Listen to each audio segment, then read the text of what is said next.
하나님의 축복이 함께하기를 축원합니다. 자, 옆 사람과 인사합시다. 잘 오셨습니다. 예. 건강하시죠? 어떤 책에 보니까 미국의 노스캐롤라이나 주의 어느 그 계곡 시냇물에 여러분 가면은 계곡이나 그 내물에 가면 이렇게 바위 같은 것들이 있잖아요. 자연적으로 있는데 거기도 수백 년 전부터 뭐 울퉁불퉁한 큰 거무죽죽한 돌멩이가 하나 있었는데 뭐 보통 사람들이 그거 보고 그 돌멩이구나, 많은 시냇물의 돌멩이 중 하나라고 그렇게 해서 또 보기도 좀 흉측하고 그래서 아무도 눈여겨보는 사람이 없었는데 마침 그 시냇가에 지나가던 한 가난한 사람이 그 돌멩이를 보고 자기 집에 문이 흔들리니까 이거 돌을 가지고 갖다가 고정을 시켜야 되겠다. 그래서 그 무거운 돌을 낑낑거리고 아주 힘겹게 집에 들고 왔습니다. 그래서 문을 받쳐놨어요. 그런데 어느 날 그곳에 그곳 지리를 탐사하기 위한 유명한 지질학자가 그곳을 지나게 됐습니다. 근데 마침 그 집을 지나다가 문을 고정시키고 있는 이상한 돌멩이를 그 학자가 유심히 보기 시작했습니다. 한참을 이모저모 살펴보다가 드디어 그것이 금덩어리라는 것을 판명하게 됐습니다. 그런데 그 금덩이는 이 로키 산맥 동부 지역에서 발견된 것 중에서 가장 큰 금덩어리였고 그 가격이 그 당시에 10만 달러 이상이나 되는 엄청난 가치가 있는 그런 금덩어리였다는 것입니다. 그런 축복을 여러분 한번 받고 싶지요.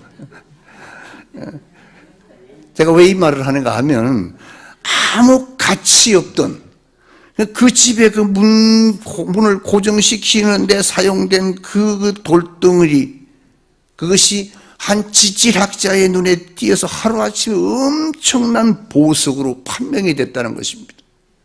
그럼 우리 마음에도 뭔가 느낌이 오지 않습니까? 그렇습니다. 사람으로 쳐도 그래요.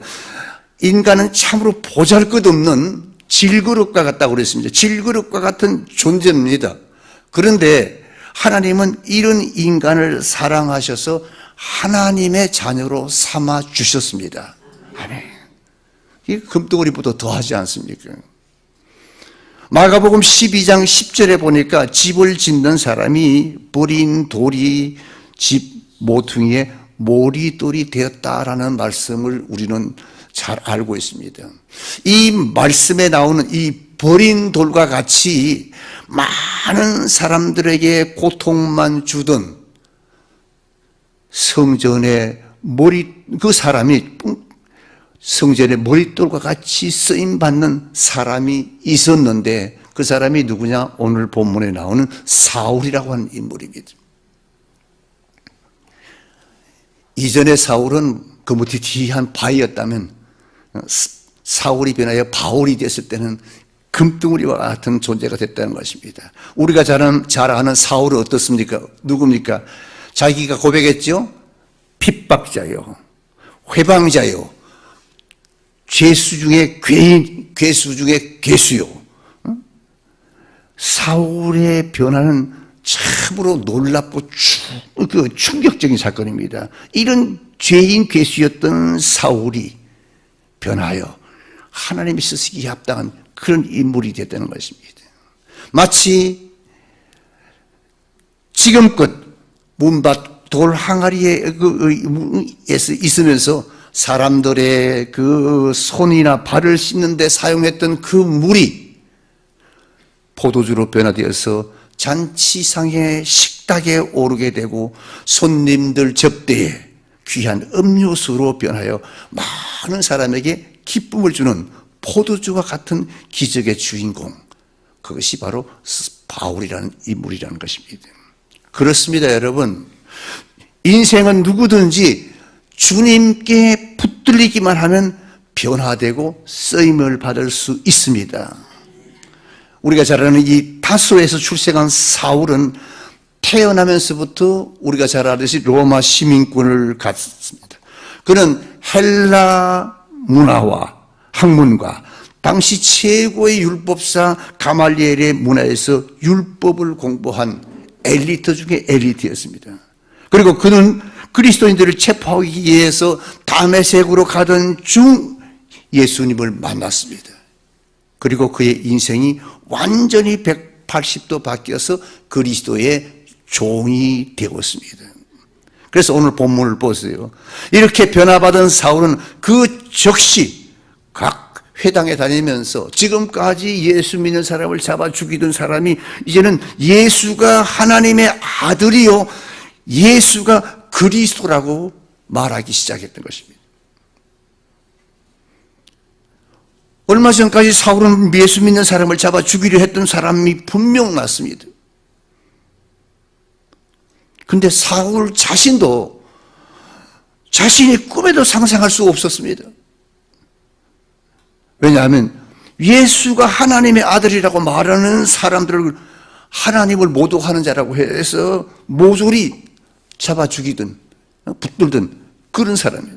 그런 사울이 자기 자신의 입으로 예수가 하나님의 아들이라고 예수가 그리스도라고 지금 말하고 있는 것입니다.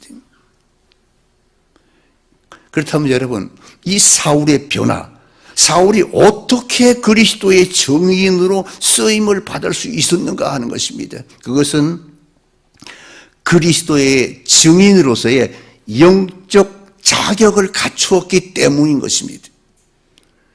여러분, 우리가 예수 믿고 구원받아 하나님의 자녀가 됐다 하면 우리가 하나님을 하는 것 같지만 그렇지 않습니다.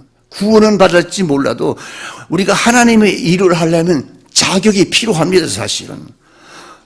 근데 사울은 정말 자격이 잘 맞는 사람입니다. 우리가 잘 아는 사울, 헬레니즘과 헤브라이즘, 또 로마의 문화와 경험과 또 율법적인 지식, 혈통적으로도 자격이 딱 맞는 사람이 사실 바울입니다. 사울이 그런 자격이 있었기 때문에 바울이 되어서 신약 성경의 3분의 1을 쓸 수 있었지 않았나. 하나님이 그렇게 쓰신 겁니다. 근데 그것보다 그런 환경적인 그런 자격보다도 더 중요한 결정적인 자격이 있습니다. 그것은 뭔가 부활하신 주님을 만난 자라야만 주의 제자가 될 수 있다는 것입니다. 그것을 우리는 영적인 자격이라고 그렇게 말합니다. 여러분, 우리가 세상 학문을 통달할 수가 있습니다. 열심히 잘하면요. 그런데 신앙은 여러분 학문의 대상이 아닙니다. 그것은 비교할 수 없는 이 생명의 문제지. 부활하신 예수님을 만난 경험이 없는 사람은 어찌 예수님을 위해서 여러분 죽을 수가 있습니까? 예수님을 만난 경험이 있는 자만이 예수를 위해서 순교할 수 있고 죽을 수 있다는 것입니다.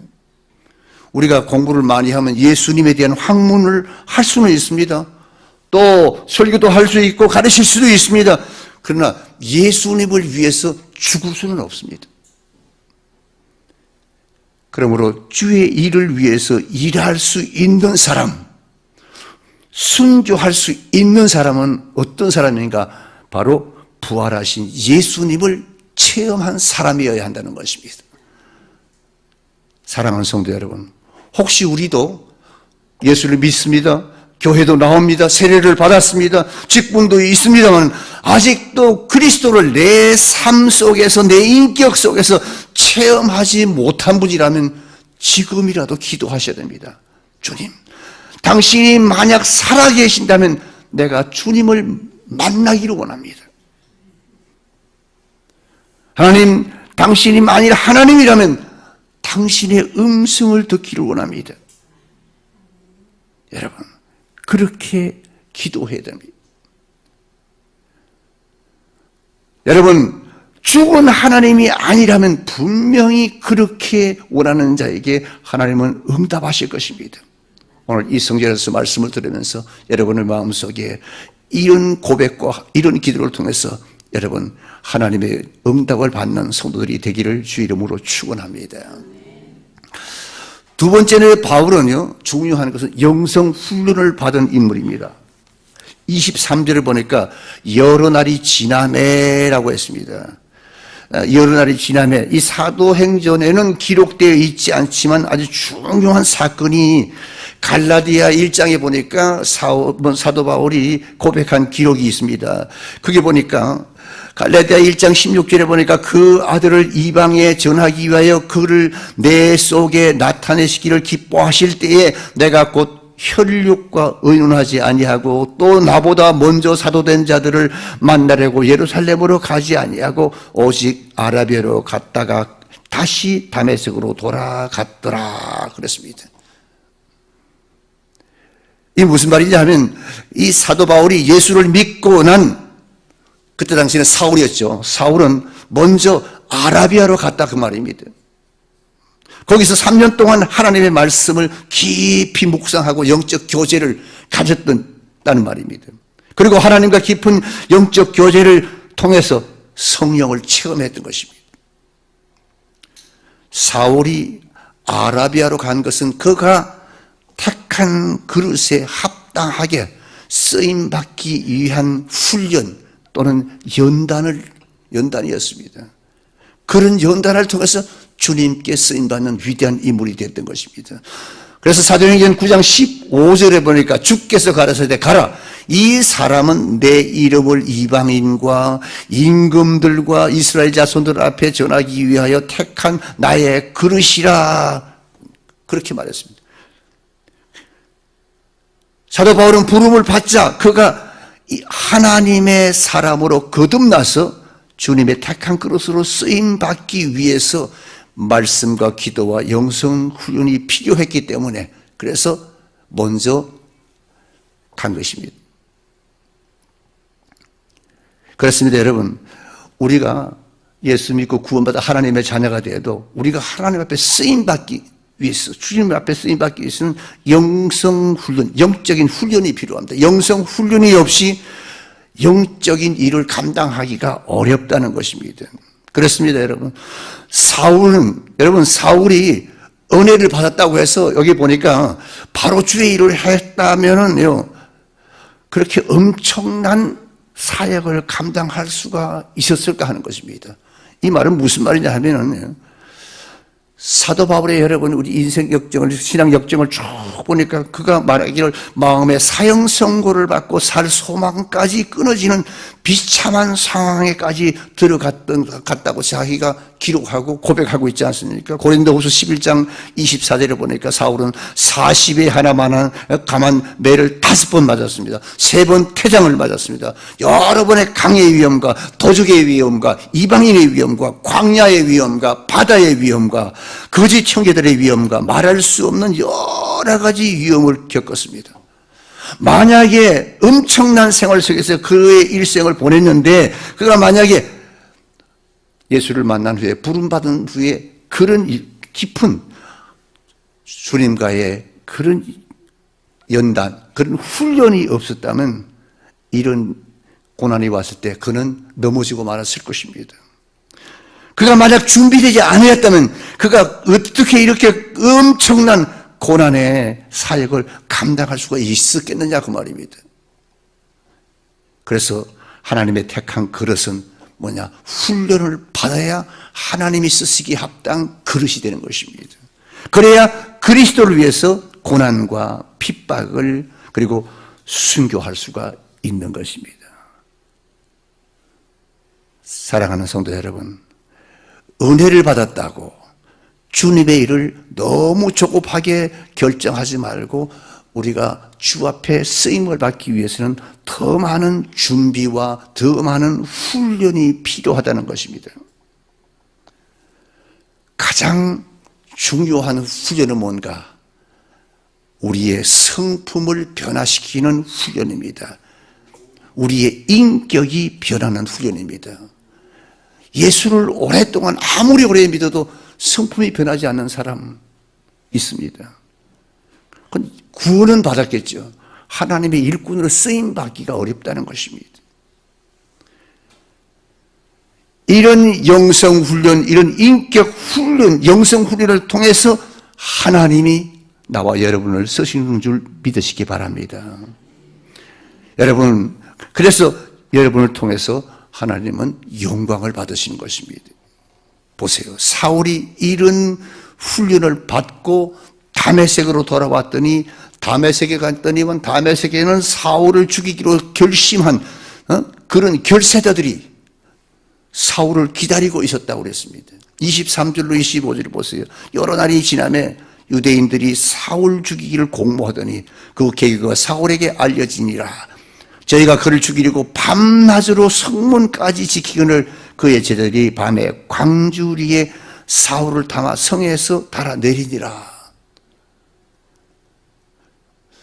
이해가 되지 여러분? 지금까지 예수 믿는 사람을 잡아다가 감옥에 집어넣었던 그 사람이 갑자기 돌변해가지고 예수는 하나님의 아들이라고. 그러니 자기들하고 같은 편이었다가 완전히 반대편으로 서기 때문에 사울을 죽이기로 결심한 사람들이 결사대를 만들어서 사울을 죽이기로 기회를 보고 있었다는 것입니다. 그들은 사울을 죽이기 위해서 밤낮으로 성문을 지켰습니다. 그래서 사울은 할 수 없이 좀 창피하지만 강수리를 타고 성을 탈출했다고 기록하고 있습니다. 여러분, 만약에 사울이 준비되지 않은 채 이런 핍박을 받았다면 그는 자기의 받은 구원을 의심했을지도 모른다는 것입니다. 여러분, 대부분의 사람들이 여러분 예수만 믿으면 만사가 형통하고 잘 될 것이라고 보통 그렇게들 다 믿고 또 그렇게 생각합니다. 예수만 믿으면 사업이 잘 될 것이라고 그렇게 믿었는데 사업이 잘 안 돼요. 그러면 어떻게 합니까? 예수 믿으면 사업도 잘 되고 형통하다고 그랬는데 왜 사업이 안 되지? 이거 내가 잘못 믿은 거 아닌가? 이 불평을 합니다. 예수 믿으면 건강하다고 했는데 병도 이거 건강하다고 했는데 왜 자꾸 그냥 골골 앓는 거지? 왜 자꾸 병이 드는 거지? 그렇게 생각합니다. 그래서 많은 사람들은 자기가 믿는 예수에 대해서 회의가 생기고 그리고 자꾸만 신앙이 흔들립니다.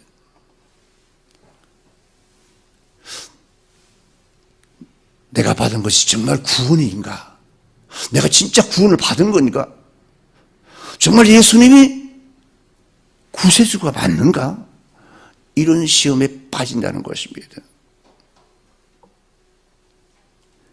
사랑하는 성도 여러분, 예수님은 이런 사람은 구원은 하지만 그런 사람에게 영혼 구원을 맡기지는 않는다는 것입니다.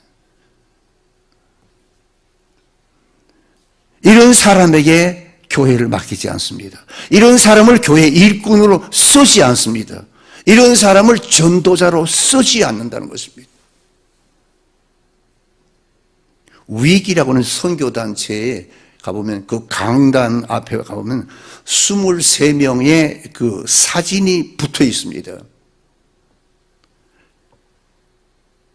근데 그 밑에 보면은 그 나이가 적혀 있는데 대략 나이가 20대 초반에서부터 20대 후반에서부터 시작해서 30대 초반이 되는 그런 인물들의 사진입니다.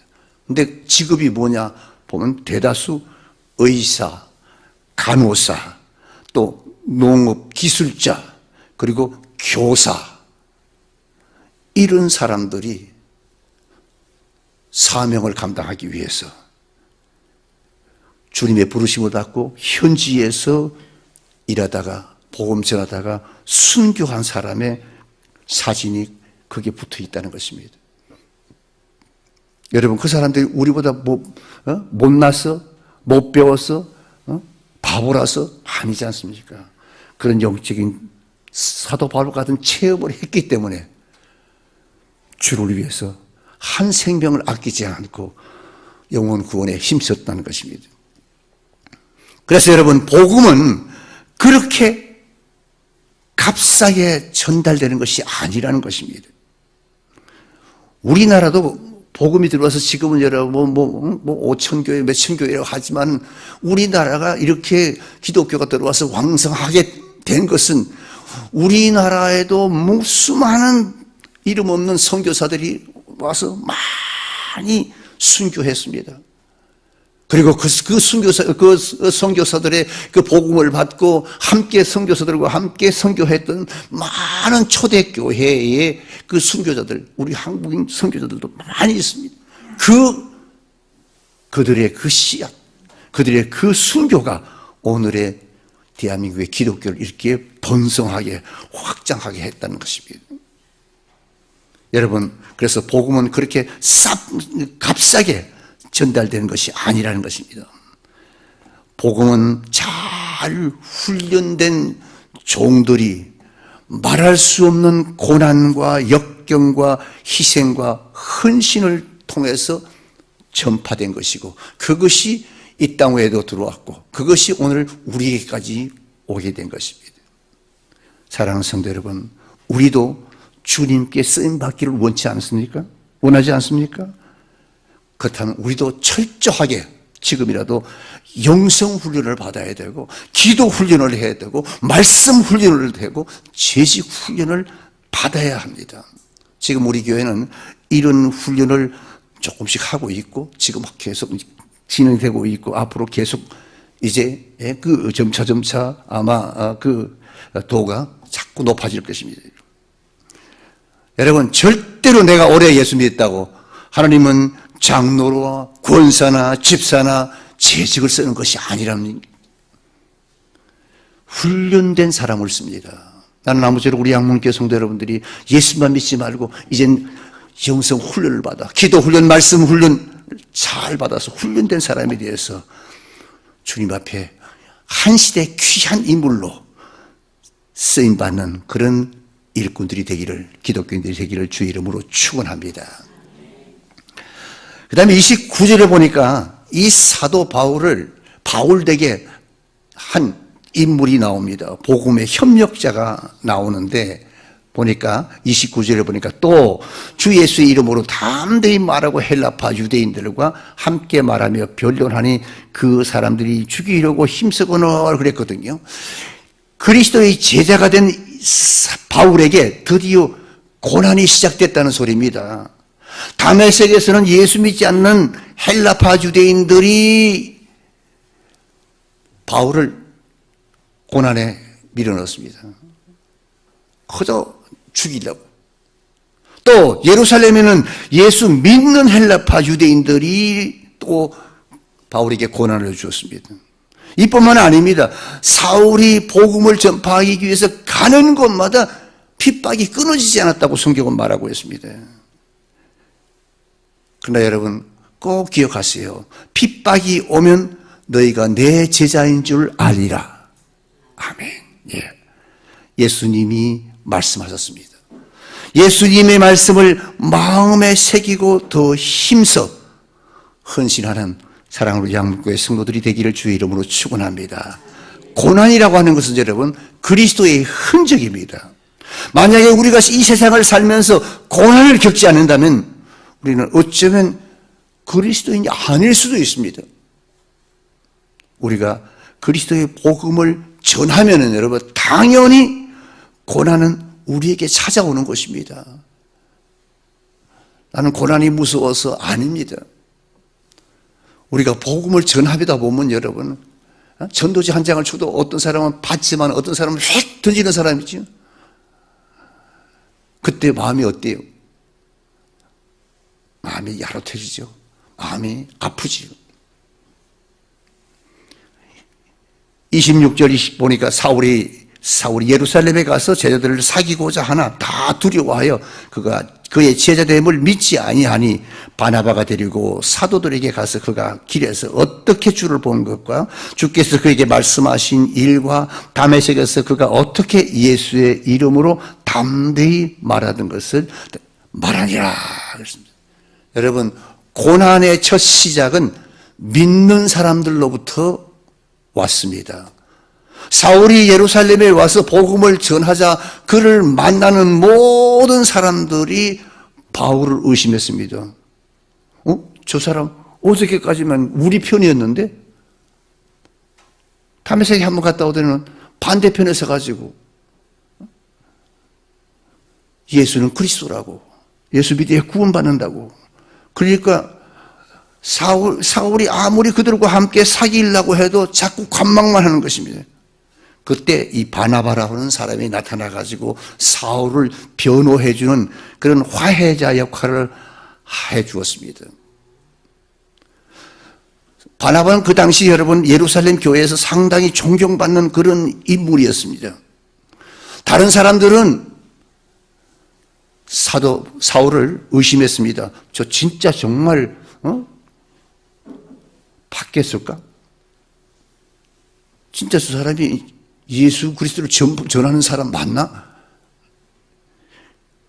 의심했습니다. 그러나 바나바는 사울의 회심이나 그가 체험한 체험이 사실이고 진실이라는 사실을 누구보다도 먼저 알았던 인물이었습니다. 뿐만 아니라 그는 사울이 주님이 쓰시기로 작정된 택하신 그릇이라는 것을 알았습니다. 여러분, 바나바는 다른 사람이 보지 못한 것을 볼 줄 아는 영적인 통찰력을 가진 그런 사람이었습니다. 그리고 대부분의 사람들은 자기의 생활에 간섭받지 않을 정도로 예수를 믿습니다. 우리 주위에 봐도 대다수는 그렇습니다. 큰 핍박이나 큰 이런 것들에게는 별로 관심 없이 예수 믿고 구원받으면 그것 정도로 만족하고 신앙생활하는 사람이 대다수 그렇다고 그러십니다. 당시에도 그랬습니다. 이 사도 바울이 변신해가지고 예수는 그리스도라고 그렇게 말하는데 그러냐고 그러면 옳지 네가 간첩이라고 딱 잡아서 집어넣을까 봐 겁나서 이렇게 관망을 하고 있었는데 바나바는 그렇지 않았다는 것입니다. 사실 여러분 시간이나 물질을 손해보지 않을 정도로 예수 믿는 사람이 그때나 지금이나 있었다는 것입니다. 자기에게 해가 되지 않을 정도로 자기에게 손해보지 않을 정도로 예수를 믿는 사람은 그때 당시도 있었고 지금도 있다는 것입니다. 여러분 우리가 정말 진정한 그리스도인인가 하는 것은 내가 얼마나 주를 위해서 손해를 보는가로 결정 지을 수가 있습니다. 내가 주를 위해서 시간을 얼마나 손해를 보았는가, 내가 주님을 위해서 물질을 얼마나 손해보았는가, 내가 주님을 위해서 인격이 얼마나 손해를 보았는가. 그럼에도 불구하고 내가 주님이 너무 좋아서 그런 것을 기쁘게 감당하는 사람들은 즉 헌신하는 바로 그런 사람들이 진정한 그리스도인이요 주님이 쓰시기에 합당한 일꾼인 줄 믿으시기 바랍니다.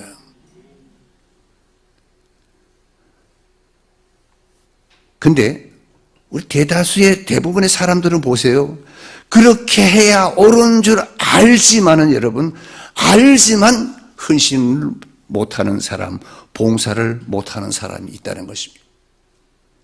근데 바나바는 혹시 사울의 편을 들어서 다른 사람에게 여러 가지 손가락질을 받거나 오히려 잘못하면 욕을 얻어먹거나 비판을 받을 수 있는 그런 상황임에도 불구하고 그는 자기를 희생적으로 사울을 변호하는 데 사용했다는 것입니다. 사랑하는 성도 여러분, 교회에 어떤 사람이 많이 필요합니까? 바로 바나바와 같은 사람입니다. 내 이웃과 내 가정과 여러분 어떤 사람이 필요하겠습니까? 내 교회에 어떤 사람이 필요합니까? 능력 있고 위대한 사람이 필요한 것이 아니라 바나바 같은 그런 인물이 필요합니다. 그는 어려운 사람을 위로하고 격려하고 상담해 줬던 그런 인물이었습니다. 그는 외롭고 고통받는 사람들을 포근히 안아주는 화해자의 역할을 감당했던 그런 사람이었습니다. 그는 바로 하나님이 택한 그릇이었습니다. 사랑하는 성도 여러분, 여러분도 이 바나바와 같은 이런 소외당한 사람, 교회 속에서도 소외당한 사람, 어려운 사람을 포근히 안아주는 제2, 제3의 바나바가 될 수 있기를 주 이름으로 축원합니다. 이런 사람이 하나님이 택한 그릇이라는 겁니다. 바울은 이런 협력자가 있었기 때문에 그리스도를 위해서 물에도 불에도 뛰어들어가서 복음을 전파할 수 있었고 마지막에는 생명까지 던질 수가 있었던 것입니다. 그리고 이런 사람들이 있었기 때문에 사도 바울의 선교는 더욱 빛이 났던 것입니다. 사랑하는 성도 여러분, 우리 교회의 모든 집사님, 권사님, 또 성도님들은 주의 일을 하면서 서로 섬기고 위로하고 격려하는 바나바와 같은 일꾼이 되어서 주님의 몸된 양문교회를 일으키는 주님의 제자들이 다 되기를 주 이름으로 축원합니다. 머리를 숙이십시오.